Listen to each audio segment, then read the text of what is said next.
গত কয়েকদিন আগে লালমনিরহাটের সেই পাটগ্রামের অবস্থাটা দেখুন। চাঁদাবাজির একেবারে সরাসরি চাঁদাবাজদেরকে গ্রেপ্তার করার পরে ভ্রাম্যমাণ আদালত তাদেরকে 1 মাসের কারাদণ্ড দিয়েছে এবং তাদের কাছে টাকাও পাওয়া। রাতের বেলা তাদের সঙ্গী সাথীরা, ওই দলের নেতাকর্মীরা এসে থানা ভাঙচুর করে আসামিদেরকে ছিনতাই করে নিয়েছে। এরকম যদি হয় আইন শৃঙ্খলা বাহিনীর অবস্থা, যে থানা ভাঙচুর করে তাদের আসামিদের নিয়ে চলে যাচ্ছে, তাহলে নির্বাচনের দিন ভোট কেন্দ্র দখল হবে না, ব্যাপক বাক্স ছিনতাই হবে না, এটার কোন গ্যারান্টি আছে? এই জন্যই আমরা চেয়েছি আগে সংস্কারের মধ্য দিয়ে যতগুলো নির্বাচনের যতগুলো ফ্যাক্টর আছে, সব ফ্যাক্টর গুলোকে সংস্কারের মধ্য দিয়ে এমন একটা পর্যায়ে নিয়ে আসা, যেই ফ্যাক্টর গুলো একটা সুন্দর গ্রহণযোগ্য নির্বাচনের জন্য, কোন একটা দলের কাছে মাথা নত করে তাদের প্রতি অনুগত প্রকাশ করে কোন নির্বাচন বাংলাদেশে তাদেরকে হতে দেওয়া হবে না। ইনশাআল্লাহ আমাদের সজাগ থাকতে হবে, সচেতন থাকতে হবে, জনগণকে জাগিয়ে তুলতে হবে যে 15 বছর আমরা ভোট দিতে পারিনি, আমাদের ভোট এবং ভাতের অধিকার আমাদের ক্ষুণ্ণ করে নেওয়া হয়েছিল।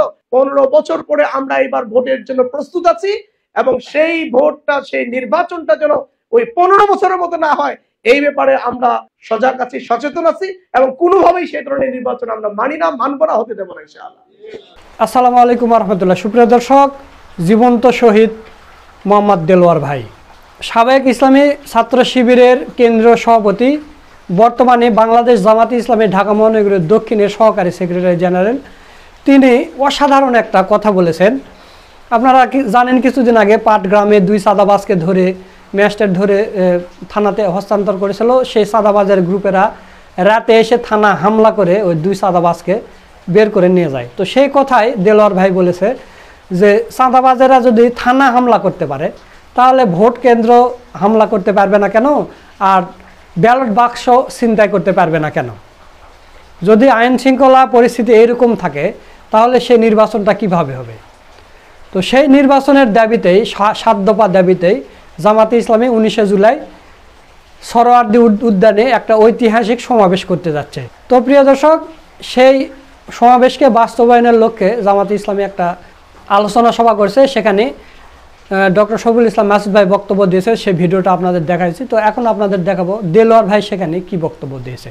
তো প্রিয় দর্শক, চলুন দেলোয়ার ভাইয়ের সেই বক্তব্যের ভিডিওটা দেখে আসি।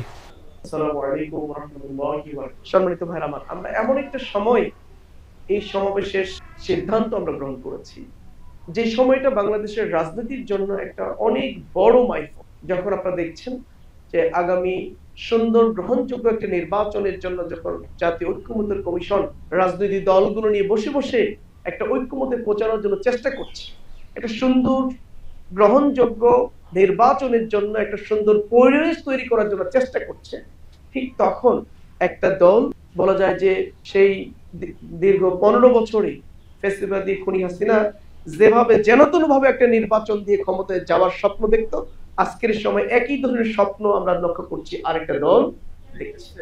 মানে প্রত্যেকটা ক্ষেত্রে সংস্কারের প্রধান বাধা হলো সেই দল। তারা মনে করছে সংস্কার হলে পরে তাদের বিজয় হওয়ার স্বপ্নটা দুঃস্বপ্ন হয়ে যাচ্ছে, কমে যাচ্ছে। এই আশঙ্কায় তারা তড়িঘড়ি করে কোনো সংস্কার ছাড়াই তড়িঘড়ি করে তারা একটা নির্বাচন চায়। এরপরে দেখেন বিচারের প্রশ্ন, যখন শহীদ ফ্যামিলিগুলো, আহত পরিবারের ফ্যামিলিগুলো, ছাত্র জনতা যারা এই আন্দোলনের নেতৃত্ব দিয়েছেন, যারা এই আন্দোলনের সাথে সম্পৃক্ত ছিলেন, সকল মহল থেকে যখন বিচারের আওয়াজ এসেছে, ঠিক তখন আমরা লক্ষ্য করছি একটা দলের পক্ষ থেকে বারবার বলা হচ্ছে এটা একটা কন্টিনিউয়াস প্রসেস, এটা আমরা ক্ষমতায় গেলে আমরা বিচারটা করব। মনে হচ্ছে তারা আগে ভাগেই নিশ্চিত হয়ে গেছে তারা ক্ষমতায় যাবে। কে ক্ষমতায় যাবে এটি বাংলাদেশের জনগণ নির্ধারণ করবে, 1 নম্বর। 2 নম্বর হলো, আমরা যে সিচুয়েশনটা লক্ষ্য করছি, এখনই ক্ষমতায় যায়নি, এখন নির্বাচন হয়নি, তার আগেই এই যে মামলাগুলোতে আমরা লক্ষ্য করছি মামলা বাণিজ্য হচ্ছে। ইচ্ছে মতো এই মামলাগুলোতে তারা তাদের যারা টাকা দিচ্ছে না, যারা চাঁদা দিচ্ছে না, তাদেরকে এই মামলাগুলোতে ঢুকাচ্ছে, আবার যারা চাঁদা দিচ্ছে তাদেরকে এই মামলাগুলো থেকে তাদের অব্যাহতি দেওয়ার জন্য তারা উদ্যোগ নিচ্ছে। কোন উকিলের কাছে গেলে পরে এটা জামিন হবে সেটাও তারা নির্ধারণ করেছে। অর্থাৎ প্রশাসন এবং ওই রাজনৈতিক দল পরস্পরের সাথে যোগ সাজস করে মামলা বাণিজ্য চালিয়ে যাচ্ছে। আপনার অভ্যুত্থান আমরা লক্ষ্য করেছি যে এই ফ্যাসিবাদী খুনি হাসিনা সরকারের দোসররা তাদের রাজনৈতিক বহু নেতৃবৃন্দ তার আশ্রয় দিয়েছে। যারা অভ্যুত্থানের পরবর্তী সময়ে অনেক বড় অঙ্কের টাকার বিনিময়ে নিজের বাড়িতে এই খুনি হাসিনার সরকারের দোসরদেরকে তারা আশ্রয় দেয় এবং মামলা বাণিজ্যের নামে কাউকে অব্যাহতি দিচ্ছে, কাউকে নিরপরাধ মানুষকে এই মামলার মধ্যে ঢুকাচ্ছে। যারা এখন এই কাজটা করছে, যদি তারা কোন রকমকে ক্ষমতা পেয়ে যায়, তাহলে এই মামলার বিচার কাজটা সুন্দরভাবে পরিচালিত হবে, এদেশের মানুষ সেটা বিশ্বাস করতে পারে না।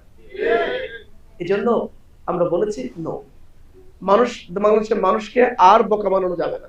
আগে আমরা বিচারের একটা দৃশ্যমান দেখতে চাই, বিচারের একটা দৃশ্যমান অবস্থা দেখতে চাই, এরপরেই নির্বাচন হলে পরে সেই নির্বাচনটা মানুষের কাছে গ্রহণযোগ্য হবে, বিশ্বাসযোগ্য। এটা গ্রহণযোগ্য ইলেকশনের জন্য যতটুকু সংস্কার প্রয়োজন, দেখুন আইন শৃঙ্খলা একটা সুন্দর নির্বাচনের জন্য নির্বাচন কমিশন একটা গুরুত্বপূর্ণ ফ্যাক্ট। এখন পর্যন্ত এই নির্বাচন কমিশন তারা সক্ষমতা আছে কিনা তাদের একটা জাতীয় নির্বাচন পরিচালনা করার মতো এই ধরনের কোনো পরীক্ষা কিন্তু তারা দেয় নাই। এই জন্য আমরা বারবার বলছিলাম যে আগে এই নির্বাচন কমিশনের একটা পরীক্ষা হতে হবে। সেই পরীক্ষাটা হলো স্থানীয় নির্বাচন, যেখানে আপনার অভ্যুত্থান স্থানীয় মানে পর্যায়ের যে ইউনিয়ন পরিষদ, জেলা পরিষদ, উপজেলা পরিষদের অধিকাংশ যারা নির্বাচিত প্রতিনিধি ছিলেন, যারা খুনি হাসিনার দোসর ছিল, ফ্যাসিস্টদের দোসর ছিল, তারা পালিয়ে গেছে। এখন বহু মানুষ নাগরিক সুবিধা থেকে বঞ্চিত হচ্ছে, নাগরিক সেবা থেকে বঞ্চিত হচ্ছে। দেশের দেখা যাচ্ছে যে রাষ্ট্রের পক্ষ থেকে বরাদ্দগুলো প্রশাসনের সাথে যোগ সাজে যে একটা রাজনৈতিক সংগঠন সব লুটপাট করে খেয়ে ফেলছে। এখন দরকার ছিল আগে স্থানীয় নির্বাচন দিয়ে নাগরিক সেবাগুলো আগে চালু করা এবং এর মধ্য দিয়ে নির্বাচন কমিশনের একটা পরীক্ষা হয়ে গেল যে আসলেই তারা একটা সুন্দর গ্রহণযোগ্য নির্বাচন করতে সক্ষম, তাদের সক্ষমতা প্রমাণ করার একটা জায়গা ছিল। অথচ সব বাদ দিয়ে আগেই তারা জাতীয় নির্বাচন। এই যে আরেকটা ফ্যাক্টর হলো নির্বাচনের সাথে আইন শৃঙ্খলা বাহিনী। গত কয়েকদিন আগে দেখেছেন এমনি সারা দেশে একই অবস্থা, প্রশাসনকে তারা নিজেদের মতো করে ব্যবহার করছে। গত কয়েকদিন আগে লালমনিরহাটের সেই পাটগ্রামের অবস্থাটা দেখুন, চাঁদাবাজির একেবারে সরাসরি চাঁদাবাজদেরকে গ্রেপ্তার করা হয়েছে। গ্রেপ্তার করার পরে ভ্রাম্যমাণ আদালত তাদেরকে 1 মাসের কারাদণ্ড দিয়েছে এবং তাদের কাছে টাকাও পাওয়া গেছে। তারা কোন দলের এটাও প্রমাণিত হয়ে গেছে। এদেরকে যখন থানায় নিয়ে আসা হয়েছে, রাতের বেলা তাদের সঙ্গী সাথীরা ওই দলের নেতা কর্মীরা এসে থানা ভাঙচুর করে আসামিদিকে ছিনতাই করে চলে। এরকম যদি হয় আইন শৃঙ্খলা বাহিনীর অবস্থা, যে থানা ভাঙচুর করে তাদের আসামিদের নিয়ে চলে যাচ্ছে, তাহলে নির্বাচনের দিন ভোট কেন্দ্র দখল হবে না, ব্যাপক বাক্স ছিনতাই হবে না, এটা কোন গ্যারান্টি আছে? এই জন্যই আমরা চেয়েছি আগে সংস্কারের মধ্য দিয়ে যতগুলো নির্বাচনের যতগুলো ফ্যাক্টর আছে সব ফ্যাক্টর গুলোকে সংস্কারের মধ্য দিয়ে এমন একটা পর্যায়ে নিয়ে আসা যেই ফ্যাক্টর গুলো একটা সুন্দর গ্রহণযোগ্য নির্বাচনের জন্য কাজ। এই জন্য আমরা এটা বলেছি। এই জন্য সম্মানিত ভাইরা আমার, আমাদের দাবি অত্যন্ত যৌক্তিক এবং এই যৌক্তিক দাবির সাথে হাতে গোনা 2-1টা দল ব্যতীত বাংলাদেশের অধিকাংশ রাজনৈতিক দলগুলো আজকে এক হয়ে গেছে। ইনশাআল্লাহ আমাদের দৃঢ় বিশ্বাস এই দাবি মেনে নিয়েই সরকারকে সামনে নির্বাচন দিতে। কোন একটা দলের কাছে মাথা নত করে তাদের প্রতি অনুগত প্রকাশ করে কোন নির্বাচন বাংলাদেশে তাদেরকে হতে দেওয়া হবে না ইনশাআল্লাহ। এই জন্য সম্মানিত ভাইরা আমার, আমাদের সজাগ থাকতে হবে, সচেতন থাকতে হবে, জনগণকে জাগিয়ে তুলতে হবে যে 15 বছর আমরা ভোট দিতে পারিনি, আমাদের ভোট এবং ভাতের অধিকার আমাদের ক্ষুণ্ণ করে নেওয়া হয়েছিল। 15 বছর পরে আমরা এবার ভোটের জন্য প্রস্তুত আছি এবং সেই ভোটটা, সেই নির্বাচনটা যেন ওই 15 বছরের মতো না হয়, এই ব্যাপারে আমরা সজাগ আছি, সচেতন আছি এবং কোনোভাবেই সেই ধরনের নির্বাচন আমরা মানি না, মানব না, হতে দেব না। এই জন্য সম্মানিত ভাইরা আমার, আগামী এই সমাবেশ থেকে এই ঘোষণাগুলো আসবে খুব শক্তভাবে। শুরু হয়েছে চরমোনাইয়ের সমাবেশের মধ্য দিয়ে এই আওয়াজগুলো গেছে এবং ওই আওয়াজ যাওয়ার পর থেকে কিন্তু দেশের রাজনৈতিক অঙ্গনে তোলপাড় হয়ে গেছে। এরপরে জামাতের সমাবেশ হবে, এরপরে পর্যায়ক্রমে আরো কিছু রাজনীতি দলের সমাবেশ, মহাসমাবেশ হবে। প্রত্যেকটা সমাবেশের একই দাবি থাকবে আমাদের। আমরা 7টা যে দাবি করেছি, বিচার, সংস্কার, পেয়ার পদ্ধতি, আমাদের প্রবাসীদের ভোটাধিকার নিশ্চিত করা, আহত পঙ্গুত্ব বরণকারী শহীদ ফ্যামিলিগুলোর পুনর্বাসন এবং জুলাই সনদ বাস্তবায়ন, 7টা দফা নিয়ে আমরা আন্দোলন শুরু করেছি। ইনশাআল্লাহ এই দফাগুলোর বাস্তবায়ন হলেই তবেই একটা সুন্দর গ্রহণযোগ্য নির্বাচনের পরিবেশ হবে এবং সেই নির্বাচনে সবাই অংশগ্রহণ করবে। আমরা যেন তেন ভাবে কোনো নির্বাচন বাংলাদেশে আর হতে দেব না, কোনোভাবে এটা মানা হবে না। ইতিমধ্যে মানে ওনারা এটা বর্তমান যে মানে অন্তর্বর্তীকালীন সরকার, এটা তাদের জন্য একটা বড় ব্যর্থতা যে তারা এই জায়গায় ক্ষমতায় কিন্তু তারা আসে নাই, তাদেরকে এখানে বসানো হয়েছে। সারা বাংলাদেশের আহত শাহাদাত বরণকারী পরিবারগুলোর বড় দায়িত্ব হচ্ছে তাদের উপরে। কিন্তু আমরা লক্ষ্য করেছি তারা এই দায়িত্ব পালন করতে ব্যর্থ হয়েছে। তারা একটা রাজনৈতিক দলের কাছে বারবার তারা মাথা নত করছে, তাদের কাছে দুর্বল হয়ে যাচ্ছে।